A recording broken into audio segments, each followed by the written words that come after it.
Okay. Hello. Hello. Welcome. Welcome everyone. तो हम लोगों ने वैल्यूएशन ऑफ गुडविल शुरू किया था। वैल्यूएशन ऑफ गुडविल में उसका बेसिक इंट्रोडक्शन, उसका मीनिंग, थ्योरी पार्ट हम लोगों ने देखा था जो आपके एमसीक्यू में यूज़ होता है। देन आफ्टर हम लोगों ने फर्स्ट मेथड देखा, दैट इज गुडविल को वैल्यू कैसे करते हैं by using simple average profit method and weighted average profit method. तो हम लोगों ने एवरेज प्रॉफिट मेथड तो कंप्लीट कर लिया। अब हमारा दूसरा मेथड है जो बहुत इंपॉर्टेंट है। मोस्टली क्वेश्चन आपको इसी मेथड से देखने को मिलेगा, जिसका नाम है सुपर प्रॉफिट मेथड। ठीक है। अब जैसे सुपर प्रॉफिट, तो सुपर प्रॉफिट से आप ऐसे याद रखना, सुपरमैन। तो एक सुपरमैन होता है जिसके पास नॉर्मल मैन से ज़्यादा पावर्स होते हैं, that's why they called as Superman. तो ऐसा कोई बिजनेस एंटरप्राइज जिसके पास नॉर्मल बिजनेस एंटरप्राइज के मुकाबले ज़्यादा प्रॉफिट जनरेट करती है, वो कहलाती है, उसको समझ लो कि उसके पास कहीं ना कहीं सुपर प्रॉफिट है। अब ये जो सुपर प्रॉफिट अराइज होता है, ये किस वजह से अराइज होता है? तो ये जो सुपर प्रॉफिट अराइज होता है, वो अराइज होता है ड्यू टू गुडविल। तो देखो, अगर मान लो कोई एक नॉर्मल प्रॉफिट, मान ली किसी बिजनेस कंसर्न का 10,000 है, इस इंडस्ट्री में 10,000 नॉर्मल प्रॉफिट है और आप उसी इंडस्ट्री में कमा रहे हो 15,000। तो आपका जो एक्स्ट्रा प्रॉफिट है, जो सुपर प्रॉफिट है, वो कितना है? 15,000 नहीं है। 15 में से 10 तो सब लोग कमा रहे हैं। आपका सुपर प्रॉफिट तो 5,000 ही है ना, जो दूसरों से ज़्यादा कमा रहे हो। तो यहाँ पे जो एक्सेस प्रॉफिट है, उसको बेस बना के हम लोग गुडविल कैलकुलेट करना सीखेंगे। तो चलिए, उसी को मैंने वर्डिंग में यहाँ लिख दिया है। तो super profit is the excess of actual profit over normal profit. आपके पास नॉर्मल प्रॉफिट दिया रहेगा या निकालने का तरीका दिया रहेगा, आप वो निकालोगे और उसको कंपेयर करोगे एक्चुअल प्रॉफिट से। ठीक है। अगर आपका एक्चुअल प्रॉफिट ये नॉर्मल प्रॉफिट से ज़्यादा है, तो जो डिफरेंस है वो निकालोगे, वही डिफरेंस है आपका सुपर प्रॉफिट। आगे देखें, goodwill is determined by multiplying super profit by a certain number of years purchase as agreed by the partners। ये नंबर ऑफ ईयर परचेज वही वाला है जो हम लोग पहले बात किया था, वो दिया रहेगा आपको, उससे मल्टीप्लाई करना आपको गुडविल निकालने के लिए। तो to determine the value of goodwill under this method following 3 items are required. तो हम पहले देख लें इस मेथड में हम लोग को क्या क्या चाहिए गुडविल निकालने के लिए। कई बार बच्चे कंफ्यूज करते हैं, सर क्या क्या चाहिए। तो देखो, 3 आइटम आपको ढूंढना है क्वेश्चन में। पहला, या ये तरीका भी है पता करने का कि कौन सा मेथड यूज हो रहा है। सुपर प्रॉफिट मेथड में आपको ये तीनों चाहिए होता है।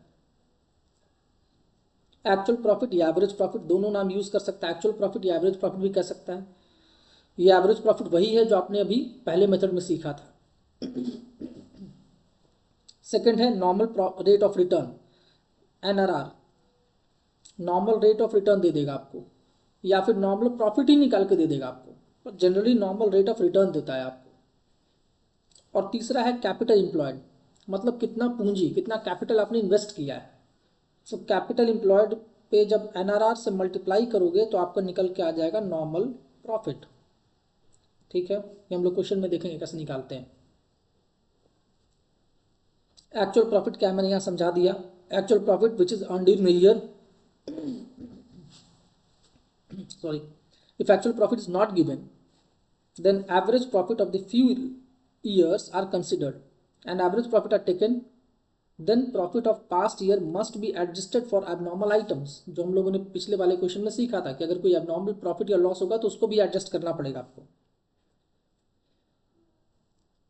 Second, normal rate of return. Normal rate of return refers to the rate of return which is generally earned by other firms in the same industry। Normally उस रेट से बाकी लोग, सारे लोग कमाते हैं, वो आपको दिया रहेगा। And the second most important, capital employed, यहीं पे आपको ज़्यादा कॉम्प्लिकेट करता है। Capital employed represents the amount invested in the business for the purpose of valuation of goodwill. अब कैपिटल एम्प्लॉयड निकालने का दो तरीका है, एक एसेट अप्रोच से, एक लायबिलिटी अप्रोच से। डिपेंड करता है जैसा क्वेश्चन में इंफॉर्मेशन होगा उसके अकॉर्डिंग आपको कैलकुलेट करना होगा। तो लायबिलिटी साइड अप्रोच अगर आप फॉलो करोगे तो कैपिटल एम्प्लॉयड कैसे निकालोगे? So capital plus free reserve minus fictitious assets and non trade investment, तब निकलेगा कैपिटल। कैपिटल एम्प्लॉयड, कैपिटल आप लोग जानते हो क्या होता है, ये दिया रहेगा। फ्री रिजर्व्स भी आप लोग को मालूम है, ऐसा रिजर्व जो किसी पर्पस के लिए फिक्स ना हो, जैसे जनरल रिजर्व। ठीक है। अगर कोई स्टैट्यूटरी रिजर्व है या कोई ऐसा रिजर्व जिसके लिए कोई पर्पस स्पेसिफाइड है, उसको नहीं लेना। जो फ्री रिजर्व है, जो फ्रीली एट्रीब्यूटेबल है, किसी भी पर्पस के लिए यूज कर सकते हैं, वो होता है free reserve. Example general reserve, PL account का क्रेडिट बैलेंस, वो सब आ जाएगा। माइनस करोगे फिक्टिशियस एसेट्स। फिक्टिशियस एसेट्स का मतलब हो गया जैसे प्रिलिमिनरी एक्सपेंसेस हो गया, फिर एडवर्टीजमेंट सस्पेंस अकाउंट हो गया। ऐसा एसेट जो एसेट तो नहीं है पर एसेट्स का ट्रीटमेंट देते हैं। दूसरा नॉन ट्रेड इन्वेस्टमेंट, ऐसा इन्वेस्टमेंट जो बिजनेस पर्पस के लिए नहीं है, जो बिजनेस के प्रिंसिपल एक्टिविटी से रिलेटेड नहीं है, उसको भी हटाना पड़ता है। तो जनरली ये आपको यूज नहीं होता, क्वेश्चन बहुत कम देता है, ये तीनों मिल सकता है आप। ठीक है, एसेट साइड अप्रोच से आओगे तब कैसे कैलकुलेट करोगे कैपिटल एम्प्लॉयड? तो total assets minus outside liability, जो शुरू से पढ़ते आ रहे हो। तो यहाँ देखो ऑल एसेट्स एक्सेप्ट गुडविल को मत लेना, फिक्टिशियस एसेट्स को मत लेना और नॉन ट्रेड इन्वेस्टमेंट को मत लेना। ठीक है, गुडविल निकालो तो गुडविल तो नहीं लोगे। फिक्टिशियस एसेट्स कोई एसेट होता नहीं है, इसको एसेट्स का ट्रीटमेंट दिया जाता है। ये बेसिकली एक बल्क ऑफ एक्सपेंसेस को धीरे धीरे राइट ऑफ करते हैं हम लोग। और नॉन ट्रेड इन्वेस्टमेंट हमारे बिजनेस एक्टिविटी से रिलेटेड नहीं होता, इसको भी नहीं लेते हैं। इसमें से माइनस करते हैं आउटसाइड लायबिलिटी, मतलब कि यहाँ पे कैपिटल या रिजर्व वो सब नहीं माइनस करोगे, उसके अलावा बाकी जो लायबिलिटी है उन सबको माइनस कर दोगे। स्टेप्स क्या क्या है इसके लिए? सबसे पहले एवरेज कैपिटल एम्प्लॉयड निकालना है आपको इस फॉर्मूला से। देखो opening capital plus closing capital by 2, तो एवरेज कैपिटल निकल जाएगा। जनरली आपको ये दे देगा एक ही फिगर में, बट अगर ओपनिंग क्लोजिंग दोनों दिया तो उसका एवरेज कर लेना ताकि एवरेज कैपिटल एम्प्लॉयड निकाल लो। फिर नॉर्मल प्रॉफिट निकालोगे ऑन कैपिटल एम्प्लॉयड। ये जो कैपिटल एम्प्लॉयड निकाले एवरेज कैपिटल, इसके ऊपर नॉर्मल प्रॉफिट निकालोगे। कैसे? तो नॉर्मल प्रॉफिट निकलता है average capital employed into normal rate by 100, मतलब multiply by normal rate of return. Step 3 actual profit या एवरेज प्रॉफिट निकालोगे। ये तो नॉर्मल प्रॉफिट निकाला ना, ये सब हम लोगों ने नॉर्मल प्रॉफिट निकालने के लिए किया है। और एक्चुअल या एवरेज प्रॉफिट कैसे निकालेंगे ये हम लोगों ने पहले ही सीख लिया। 4 साल का प्रॉफिट दिया रहेगा, कुछ एबनॉर्मल एडजस्टमेंट होगा, वो सब एडजस्ट करते हैं और डिवाइड बाई 4 करते हैं तो एवरेज प्रॉफिट निकल जाता है। फिर इन दोनों को कंपेयर करोगे, किसको? तो नॉर्मल प्रॉफिट को और एवरेज या एक्चुअल प्रॉफिट को कंपेयर करोगे। यहाँ देखो एक्चुअल या एवरेज प्रॉफिट से नॉर्मल प्रॉफिट को माइनस करोगे तो क्या निकल के आएगा? Super profit. अब ये सुपर प्रॉफिट को नंबर ऑफ ईयर परचेज से मल्टीप्लाई करोगे तो निकल के आ जाएगा गुडविल। इसको समझने के लिए मैंने आपके क्वेश्चन एग्जाम का क्वेश्चन लिया सीबीएसई का, बहुत अच्छा क्वेश्चन है। ठीक है, यहाँ पे रिवर्स कैलकुलेशन था, उल्टा पूछ दिया था।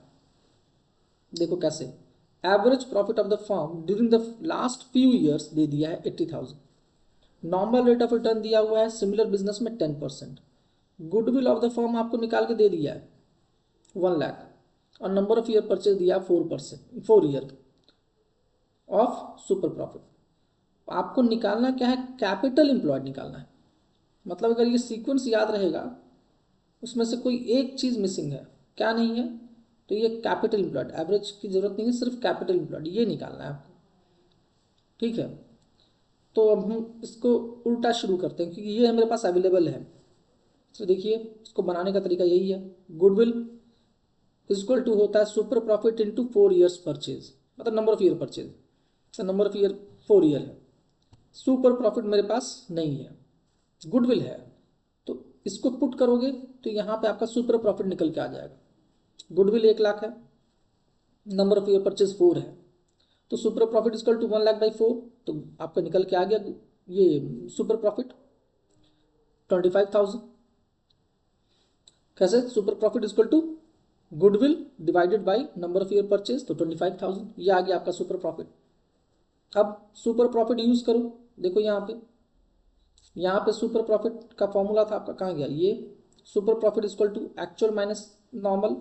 अब यहाँ पे एक्चुअल और नॉर्मल आप पुट करोगे, ये सुपर एक्चुअल और नॉर्मल, इसमें से 2 फिगर है आप मेरे पास, उसको पुट करेंगे तो एक निकल के आ जाएगा। तो देखो उसी फॉर्मूला को मैंने यूज किया है नॉर्मल प्रॉफिट निकालने के लिए, एक्चुअल माइनस सुपर, ऐसे भी लिख सकते हैं क्योंकि नॉर्मल प्रॉफिट है नहीं मेरे पास। तो नॉर्मल प्रॉफिट निकालने के लिए एक्चुअल प्रॉफिट है मेरे पास, ये देखो एक्चुअल एवरेज प्रॉफिट 80,000 है, सुपर प्रॉफिट निकाल लिया मैंने, तो एक्चुअल में से सुपर माइनस करो तो नॉर्मल निकल जाएगा। ठीक है, सिंपल मैथमेटिक्स सही है। अब ये नॉर्मल प्रॉफिट आपका निकल गया, तो कैपिटल एम्प्लॉयड भी निकल जाएगा, क्योंकि कैपिटल एम्प्लॉयड में नॉर्मल प्रॉफिट का यूज होता है। यहाँ देखो कैपिटल एम्प्लॉयड, ये देखिए normal profit is equal to average या capital employed into NRR by 100। तो NRR भी है मेरे पास 10%, तो कैपिटल एम्प्लॉयड निकल जाएगा, रिवर्स हो जाएगा। यहाँ देखिए नॉर्मल प्रॉफिट इंटू 100/10, क्योंकि रेसिप्रोकल करना पड़ेगा आपको। तो कैपिटल एम्प्लॉयड खुद निकल के आ जाएगा 5,50,000। आई होप आपको ये समझ में आ गया होगा। ये था आपका सुपर प्रॉफिट मेथड। नेक्स्ट है आपका कैपिटलाइजेशन मेथड। कैपिटलाइजेशन मेथड में भी दो तरीका है, यहाँ पे दो मेथड्स होते हैं। एक तो capitalisation of average profit method, दूसरा capitalisation of super profit method. ये आपको समझना है। देखो कैपिटलाइजेशन का मतलब क्या है, किसी भी चीज को कैपिटलाइज करने के लिए उसका रेसिप्रोकल कर दोगे तो कैपिटलाइज हो जाएगा। जैसे यहाँ पे इसको मैंने यहाँ पे नोट किया, उसी से मैं आपको समझा देता हूँ। गुडविल क्या, वो तो मुझे मालूम है, excess of capital to be invested over actual capital invested. जैसे मान लो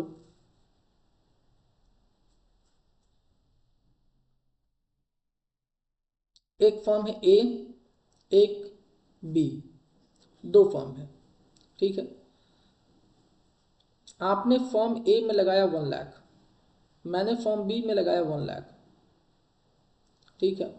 बिजनेस का नॉर्मल रिटर्न 10% हम मान लेते हैं। उस इंडस्ट्री में जिसमें पैसे लगाएं, उस इंडस्ट्री में नॉर्मल रेट ऑफ रिटर्न 10% है। अच्छा आपको यहाँ दिखेगा नहीं, तो यहाँ देखो, जिस बिजनेस में लगाया है वहां पे नॉर्मल रेट ऑफ रिटर्न है हमारे पास 10%,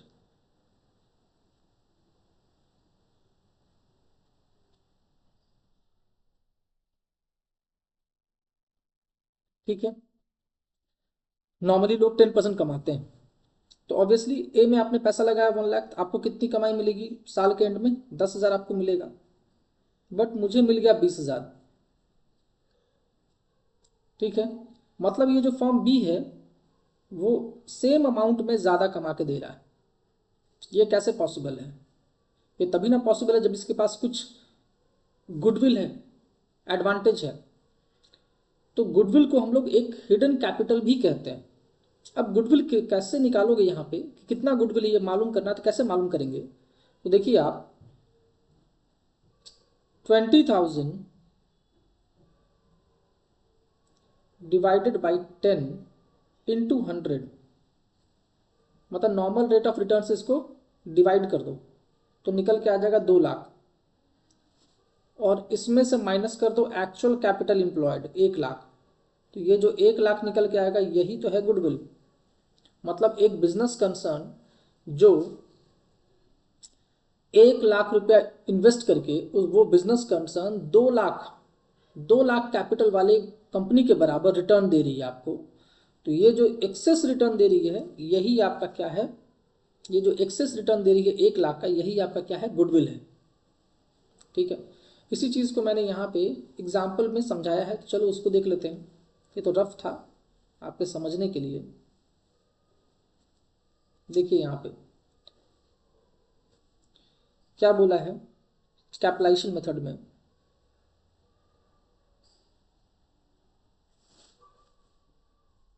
Under this method, goodwill can be calculated by any two methods. पहला capitalization of average profit and capitalization of super profit। तो सबसे पहले capitalization of average profit method के बारे में बात कर लें। कैपिटलाइजेशन ऑफ एवरेज प्रॉफिट क्या होता है? तो goodwill is excess capital to be invested over actual capital invested, ठीक है। तो जो एक्सेस कैपिटल लोगों को लगाना चाहिए था उतना प्रॉफिट कमाने के लिए, वही गुडविल है। सो कैसे निकालते हैं? तो स्टेप 1 में मैंने स्टेप वाइज तोड़ा इसको समझने के लिए। सबसे पहले कैलकुलेट कर लो value of net assets on the date of valuation of goodwill. So net assets होता है all assets except goodwill, fictitious asset, non trade investment, जो पहले पढ़े तो वही, माइनस आउटसाइड लाइबिलिटीज, तो आपका नेट एसेट्स निकल के आ जाएगा। स्टेप 1 में नेट एसेट निकालोगे, स्टेप नंबर 2 में एवरेज प्रॉफिट निकालोगे for agreed number of past year. ये आपको दिया रहेगा कितने साल का एवरेज प्रॉफिट निकालना है। फिर कैलकुलेट करोगे capitalised value of average profit, तो वही रेसिप्रोकल करके, तो जो भी एवरेज प्रॉफिट होगा, average profit into 100/NRR, 100/NRR, ठीक है, एवरेज प्रॉफिट इंटू 100/NRR उल्टा हो जाएगा, रेसिप्रोकल करेंगे तो आपका निकल के आ गया capitalised value of average profit. मतलब इतना कैपिटल इन्वेस्ट होना करना चाहिए था उतना प्रॉफिट कमाने के लिए, और उस इस कैपिटलाइज्ड वैल्यू में से माइनस करोगे नेट एसेट्स, या फिर यूँ कहो एक्चुअल कैपिटल को माइनस करोगे, जितना आपने एक्चुअली इन्वेस्ट किया है, तो आपका गुडविल का वैल्यू निकल के आ जाएगा। अब इसको न्यूमेरिकली समझते हैं, ज़्यादा इजी हो जाएगा। यहाँ देखिए, from the figures given below calculate goodwill according to capitalization of average profit. तो आपके पास एवरेज प्रॉफिट 72,000 है, नॉर्मल रेट 10% है, एसेट्स है 970, लायबिलिटी है 4 लाख। ये दिया है मैंने आपको नेट एसेट्स निकालने के लिए। चलो देखो कैसे बनाते हैं इसको। सबसे पहले कैपिटलाइज्ड वैल्यू करो एवरेज प्रॉफिट का, तो 72 नॉर्मल रेट ऑफ रिटर्न 10% था, यहाँ पे देखिए नॉर्मल रेट ऑफ रिटर्न 10% है। तो 72,000 कमाने के लिए उस बिजनेस, उस इंडस्ट्री में 72,000 प्रॉफिट कमाने के लिए कितना इन्वेस्ट करना पड़ता है? 7,20,000। आपने कितना इन्वेस्ट किया, एक्चुअली कितना इन्वेस्ट किया? तो आपके पास एसेट है 970 का, लायबिलिटी है 4 लाख, तो आपने एक्चुअली इन्वेस्ट किया 570। तो आपने कम पैसे इन्वेस्ट करके ज़्यादा कमा रहे हो। तो जो ज़्यादा कमा रहे हो वो क्यों कमा रहे हो? ड्यू टू गुडविल, इसलिए इसको हिडन कैपिटल ही कई बार कहा जाता है। तो यहाँ देखो गुडविल कैसे निकलेगा, तो capitalised value of average profit मतलब 7,20,000 और एक्चुअल एम्प्लॉयड अमाउंट 5,70,000, तो जो डिफरेंस है 1,50,000, यही आपका गुडविल है। ओके, ठीक है, ये अभी आपके बुक के क्वेश्चन में से एक है, आप देखोगे तो बुक में ही मिल जाएगा आपको, बहुत बेसिक सा क्वेश्चन है। नेक्स्ट मेथड होता है कैपिटलाइजेशन ऑफ सुपर प्रॉफिट। ये भी सेम उसी के जैसा होता है, बस डिफरेंस ये है कि वहां पे एवरेज प्रॉफिट यूज किया था हम लोगों ने, यहाँ पे यूज करेंगे सुपर प्रॉफिट को। ठीक है, चलो देखो इसमें क्या क्या करते हैं। Under this method goodwill is ascertain by capitalizing the super profit on the basis of normal rate of return. In other words, capitalized value of super profit is termed as goodwill. वहां पे minus करना पड़ा था ना, capitalised value निकाले थे, उससे actual capital को माइनस किए थे। यहाँ पे जब सुपर प्रॉफिट ही निकाल लिया, तो सुपर प्रॉफिट क्या होता है? जो एक्चुअल प्रॉफिट है उसमें से माइनस कर दो नॉर्मल प्रॉफिट, तो सुपर प्रॉफिट होता है। तो वहां तो माइनस पहले ही हो चुका है, सीधा तुम उसी को कैपिटलाइज कर दो, वो सीधा अमाउंट निकल के आ जाए गुडविल का। देखिए कैसे करते हैं इसको, स्टेप्स यहाँ मैंने नोट कर दिया है स्टेप्स। सीधा हम लोग एग्जाम्पल देखते हैं इसका, अपने आप समझ आ जाएगा।